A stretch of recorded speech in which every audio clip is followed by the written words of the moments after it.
subscribe for sure. If you have not already, I would appreciate it. You know, I just want to. I want a core audience. I want to be able to talk to you guys. So hit that subscribe button.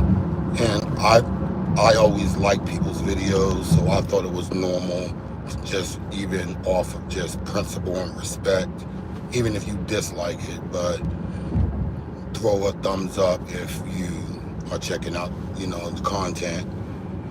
But anyway, let's jump on into the word of the day.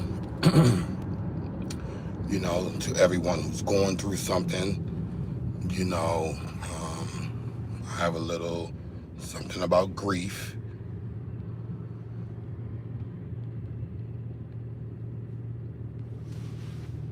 All right. Also, remember to carry the presence of the Lord wherever you go. He's always present, in your spirit, or, you want to stay that way, speaking positive. When I say the presence of the Lord in you, just even the basic please and thank yous, or smiling at someone, those type of things, because it's real. You never know who you could be impacting. All right. So here's a little something for you guys. Grief is the reminder that love was present, and that even if it's no longer in its original form, that it still exists. So everyone who's going through something, just know that part of grieving and what you're going through is just because you loved that person that's no longer here, or whatever. So just know that you still have love in your heart, and it exists when you're grieving. Just keep that love in your heart, whether it's with memory or just whatever little thing you can do. Work out things to kind of distract you, but the best thing is prayer and time, obviously, and having the Lord in you. So anyway, it's nothing better, than to jump into Tasha and Tamika.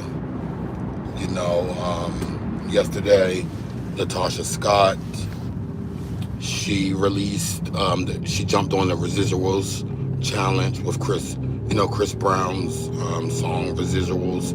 That album is great. It was worth the Grammy. But they had a residual challenge. Latasha got to jump on there and get some things off of her chest. All right. Some of the things that she addressed was her marriage, which is in limbo, I presume, until she speak on it and lay the rest of the residuals out. We really don't know, but I presume that, she's in counseling, and, her marriage is rocky. Okay. I'm glad that she's not turning a blind eye, but accepting the fact that she saw the comments with people in the comments talking about this baby, the blogs talking about this girl,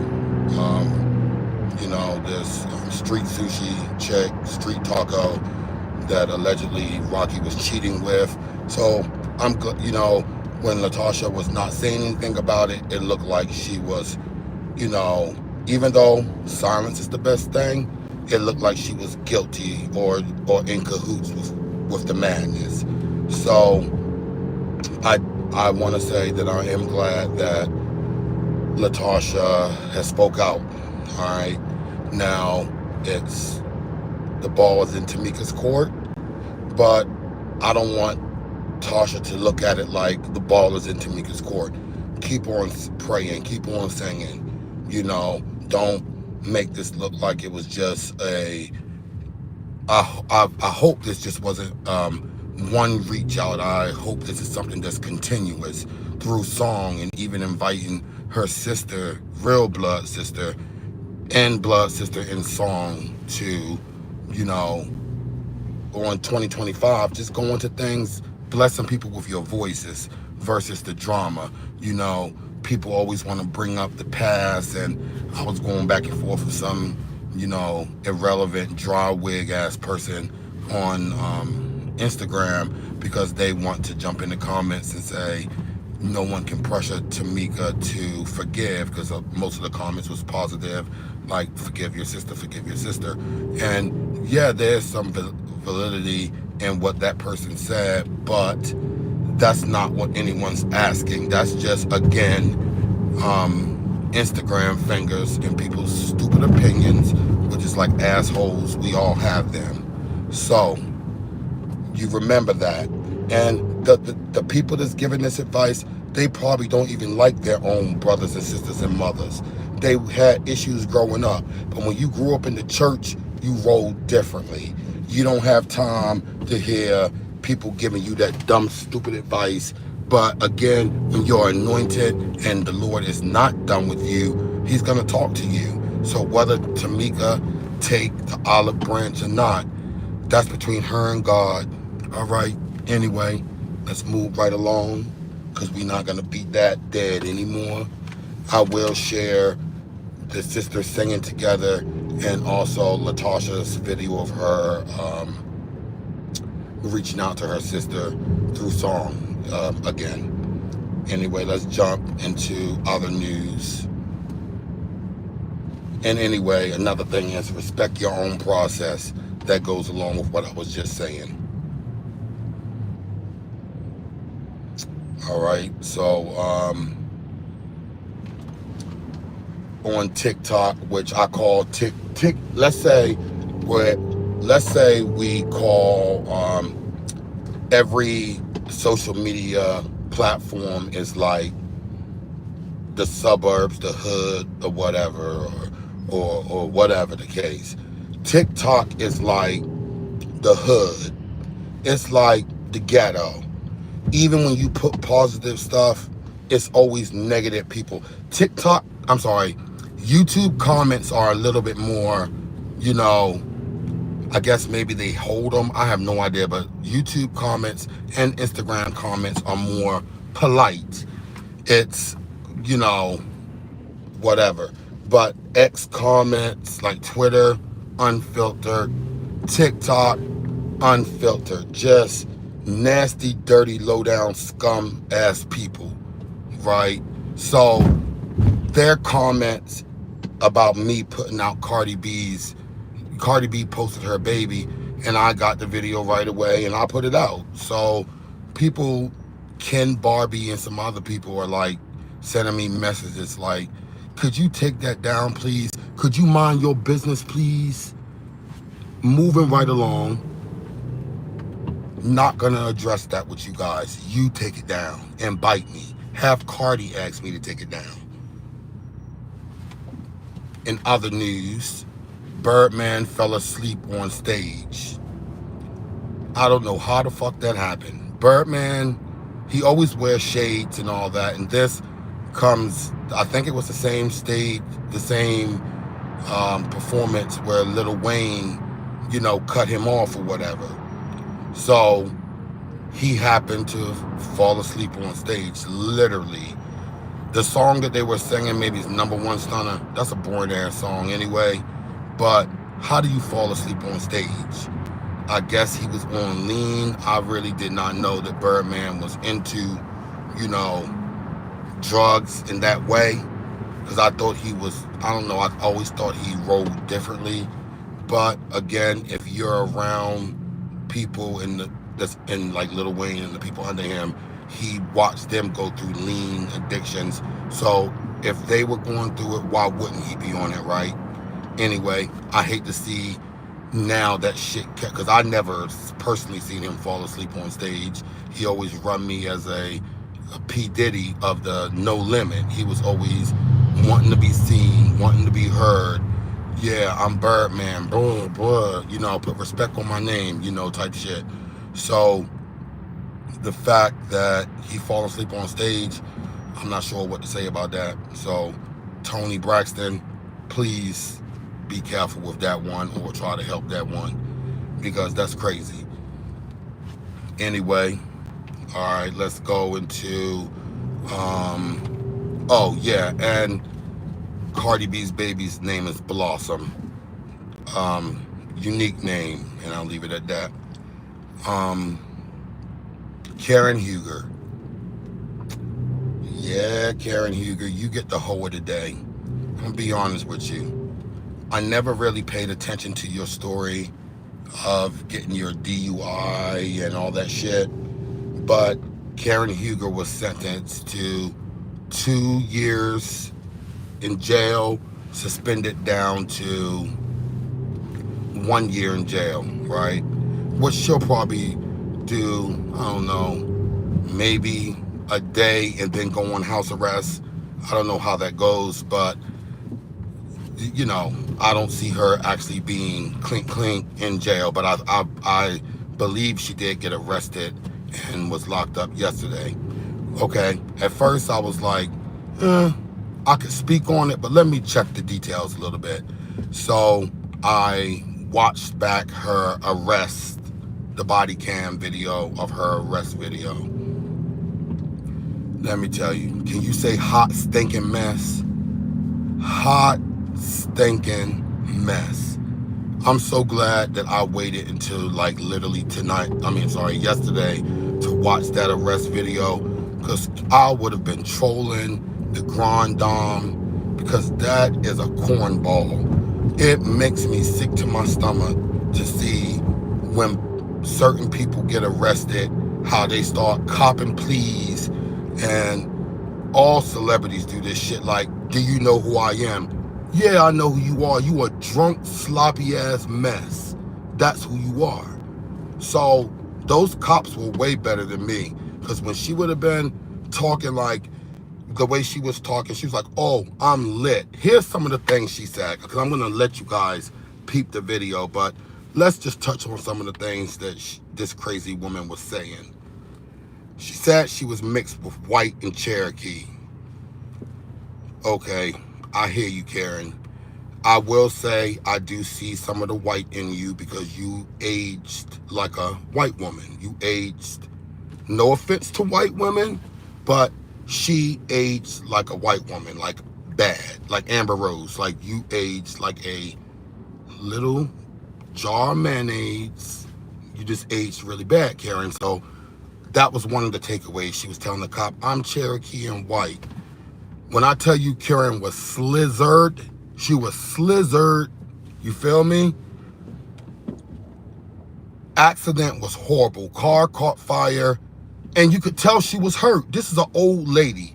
She was in the video calling her husband an old man, saying, Ray is 77. He can't handle this. Okay, you didn't think about that before you got in your car with your boyfriend and decided to jump on Potomac Avenue in Maryland?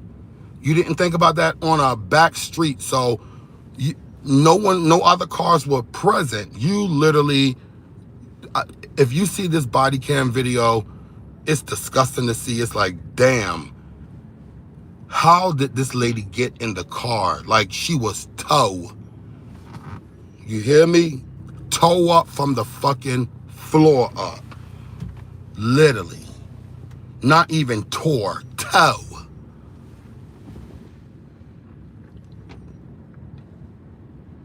Let me send the text out real quick. Yeah, this lady was toe up. Toe. And that forehead was bussin'. You hear me? Bussin'. Forehead was bussin' out.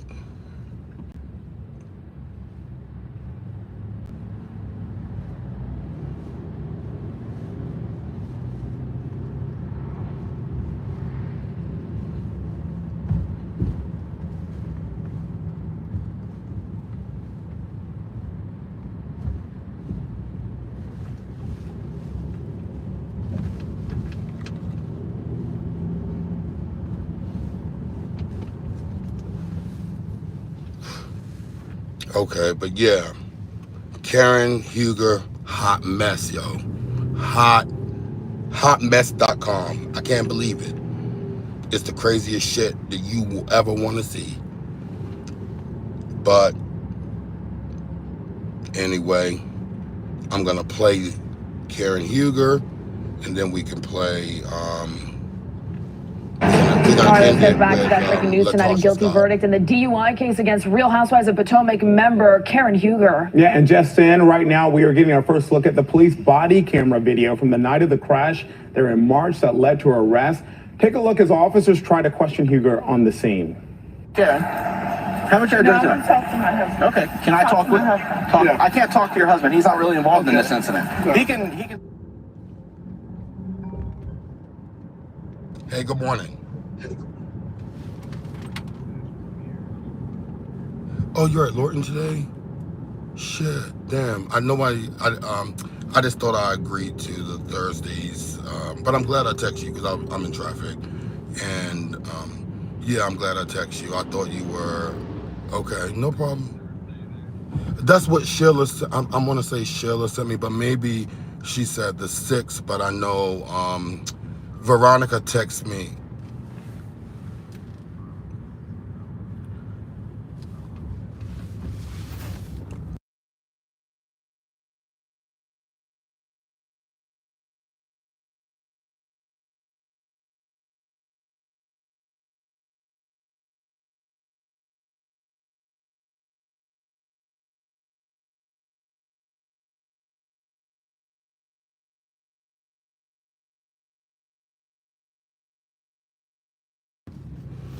What's up, y'all? I'm off.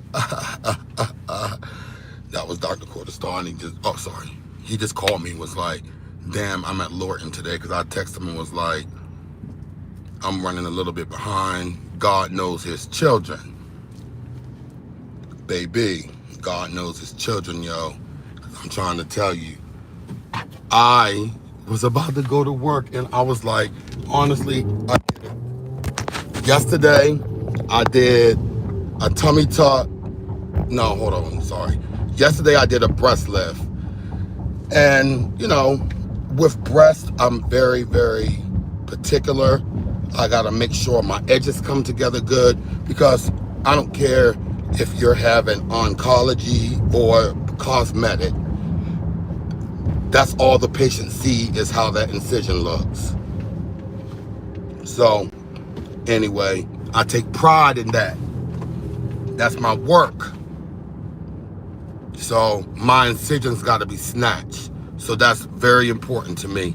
So even though, again, even if I'm doing oncology or I'm doing cosmetic, I make sure my edges come together kissing like, mwah, like give me a kiss. Make them edges look snatched, right? Anyway, I'm going back home and go to bed. Yes, Lord. Yes, Lord. I'm going to go to Wegmans right now. So, yeah. I was just ranting about Karen Huger, but I'll end this live and come back because my plans changed, and yeah, give me that, was it like, period, period, period, yeah, shawty, I'm off. Anyway, be easy, breezies.